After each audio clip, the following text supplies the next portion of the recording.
ஆண்டவரும் இரட்சகருமாகிய இயேசு கிறிஸ்துவின் தூய நாமம் மகிமைப்படுவதாக.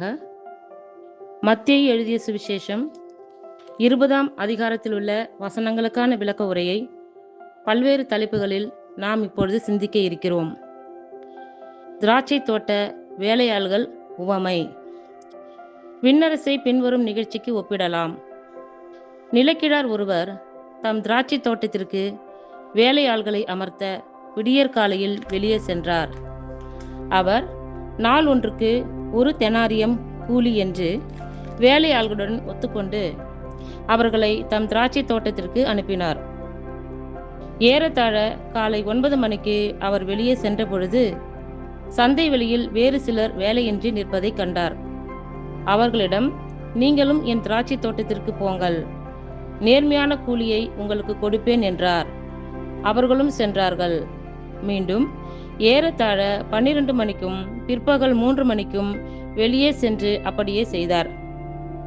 ஏறத்தாழ 5 மணிக்கும் வெளியே சென்று வேறு சிலர் நிற்பதை கண்டார். அவர்களிடம், நாள் முழுவதும் வேலை செய்யாமல் ஏன் இங்கே நின்று கொண்டிருக்கிறீர்கள் என்று கேட்டார். அவர்கள் அவரை பார்த்து, எங்களை எவரும் வேலைக்கு அமர்த்தவில்லை என்றார்கள். அவர் அவர்களிடம், நீங்களும் என் திராட்சை தோட்டத்திற்கு போங்கள் என்றார். மாலையானதும் திராட்சை தோட்ட உரிமையாளர் தம் மேற்பார்வையாளரிடம் வேலையாள்களை அழைத்து, கடைசியில் வந்தவர் தொடங்கி முதலில் வந்தவர் வரை அவர்களுக்குரிய கூலியை கொடும் என்றார். எனவே 5 மணி அளவில் வந்தவர்கள் ஆளுக்கு 1 தெனாரியம் வீதம் பெற்றுக்கொண்டார்கள்.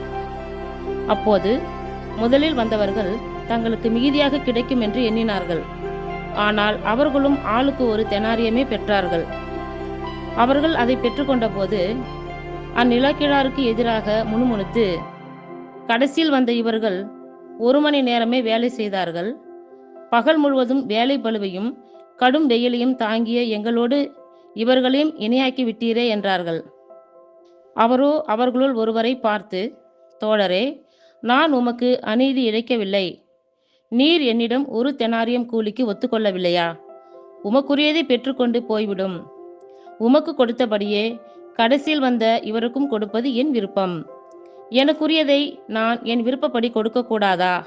அல்லது நான் நல்லவனாக இருப்பதால் உமக்கு பொறாமையா என்றார். இவ்வாறு கடைசியானோர் முதன்மையாவர், முதன்மையானோர் கடைசியாவர் என்று இயேசு கூறினார். இயேசு தம் சாவை 3ஆம் முறை முன்னறிவித்தல். இயேசு எருசலேமை நோக்கி செல்லும் வழியில் 12 சீடரையும் தனியே அழைத்து, இப்பொழுது நாம் எருசலேமுக்கு செல்கிறோம்.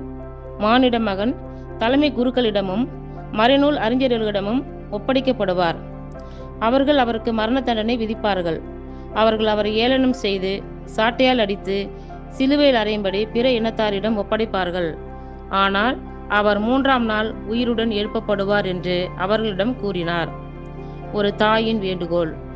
பின்பு செபதேயுவின் மைந்தருடைய தாய் தம் மைந்தரோடு ஒரு வேண்டுகோள் விடுக்குமாறு இயேசுவிடம் வந்து பணிந்து நின்றார். உமக்கு என்ன வேண்டும் என்று இயேசு அவரிடம் கேட்டார். அவர், நீர் ஆட்சி புரியும் போது என் மைந்தராகிய இவர்கள் இருவருள் ஒருவன் உமது வலப்புறமும் இன்னொருவன் இடப்புறமும் அமரச் செய்யும் என்று வேண்டினார். அதற்கு இயேசு, நீங்கள் என்ன கேட்கிறீர்கள் என உங்களுக்கு தெரியவில்லை? நான் குடிக்கப் போகும் கிண்ணத்தில் உங்களால் குடிக்க இயலுமா என்று கேட்டார். அவர்கள், எங்களால் இயலும் என்றார்கள். அவர் அவர்களை நோக்கி, ஆம், என் கிண்ணத்தில் நீங்கள் குடிப்பீர்கள். ஆனால் என் வலப்புறத்திலும் இடப்புறத்திலும் அமரும்படி அருளுவதோ எனது செயலன்று. மாறாக அவ்விடங்களை என் தந்தை யாருக்கு ஏற்பாடு செய்திருக்கிறாரோ அவர்களுக்கே அவை அருளப்படும் என்றார். இதை கேட்டுக்கொண்டிருந்த 10 பேரும் அச்சகோதரர் 2 மீதும் கோபம் கொண்டனர். இயேசு அவர்களை வரவழைத்து, பிற இனத்தாரின் தலைவர்கள் மக்களை அடக்கி ஆளுகின்றார்கள். உயர்குடி மக்கள் அவர்கள் மீது தங்கள் அதிகாரத்தை காட்டுகிறார்கள். இதை நீங்கள் அறிவீர்கள். உங்களிடையே அப்படி இருக்கக்கூடாது. உங்களுள் பெரியவராக இருக்க விரும்புகிறவர் உங்கள் தொண்டராய் இருக்கட்டும். உங்களுள் முதன்மையானவராக இருக்க விரும்புகிறவர் உங்களுக்கு பணியாளராக இருக்கட்டும். இவ்வாறே மானிட மகனும் தொண்டு ஏற்பதற்கன்று தொண்டு ஆற்றுவதற்கும் பலருடைய மீட்புக்கு ஈடாக தம் உயிரை கொடுப்பதற்கும் வந்தார் என்று கூறினார். பார்வையற்றோர் 2 பார்வை பெறுதல். அவர்கள் எரிகோவை விட்டு வெளியே சென்றபோது பெருந்திரளான மக்கள் அவரை பின்தொடர்ந்தார்கள். அப்பொழுது வழியோரத்தில் உட்கார்ந்திருந்த பார்வையற்றோர் இருவர் இயேசு அவ்வழியே கடந்து செல்கிறார் என்று கேள்விப்பட்டு, ஆண்டவரே, தாவீதின் மகனே, எங்களுக்கு இரங்கும் என்று கத்தினர். மக்கள் கூட்டத்தினர் அவர்களை பேசாதிருக்குமாறு அதட்டினர். ஆனால் அவர்கள், ஆண்டவரே, தாவீதின் மகனே, எங்களுக்கு இரங்கும் என்று உரக்க கத்தினார்கள்.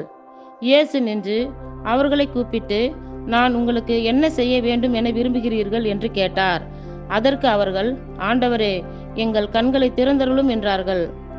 இயேசு பரிவு கொண்டு அவர்களுடைய விழிகளை தொட்டார். உடனே அவர்கள் பார்வை பெற்று அவரை பின்பற்றினார்கள். இத்துடன் 20ஆம் அதிகாரத்திற்குரிய விளக்க உரை நிறைவுற்றது. கர்த்தர் தாமே நம் எல்லோரையும் ஆசீர்வதிப்பாராக. ஆமேன்.